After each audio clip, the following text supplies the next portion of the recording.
F-35, F-16 వంటి అత్యాధునిక యుద్ధ విమానాలు, డ్రోన్లు, క్షిపణులు, హెలికాప్టర్స్తో బలమైన రక్షణ వ్యవస్థ కలిగిన దేశంగా ఇజ్రాయెల్ నిలిచింది. అయితే ఇప్పుడు ఐరన్ డోమ్ను మించిన మరో ఆధునిక వ్యవస్థను ఆ దేశం అందిపుచ్చుకుంది. తక్కువ ఖర్చుతో శత్రు దేశానికి ఎక్కువ నష్టం కలిగించే లేజర్ ఆధారిత వాయు రక్షణ వ్యవస్థ ఐరన్ భీమ్ను విజయవంతంగా పరీక్షించింది. ఈ ఏడాది ఈ సాంకేతికతను మరింత విస్తరించేందుకు సిద్ధంగా ఉన్నామని ఇజ్రాయెల్ రక్షణ మంత్రిత్వ శాఖ తెలిపింది. మనం హాలీవుడ్లో చూసే స్టార్ వార్ టైప్ కాన్సెప్ట్ ప్రేరణతో ఈ కొత్త తరం ఐరన్ భీమ్ను ఇజ్రాయెల్ అభివృద్ధి చేసింది. ఇది ప్రపంచంలోనే మొట్టమొదటి సమర్థ యుద్ధంలో పరీక్షించిన అత్యున్నత శక్తివంతమైన లేజర్ ఇంటర్సెప్షన్ వ్యవస్థ. ఇది కొత్త తరం ఆయుధాలతో సైనిక రక్షణ వ్యవస్థలో విప్లవంగా మారింది. రాఫెల్ అడ్వాన్స్డ్ డిఫెన్స్ సిస్టమ్ ఇటీవల ఐరన్ బీమ్ లేజర్ సిస్టమ్ను అధికారికంగా ఆవిష్కరించింది.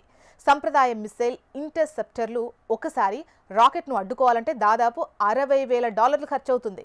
ఈ కొత్త ఐరన్ బీమ్ లేజర్ టెక్నాలజీ శత్రు రాకెట్, యుఏవి మోటార్స్ను అడ్డుకోవాలంటే ఒక షాట్కు $2 విద్యుత్ ఖర్చవుతుంది.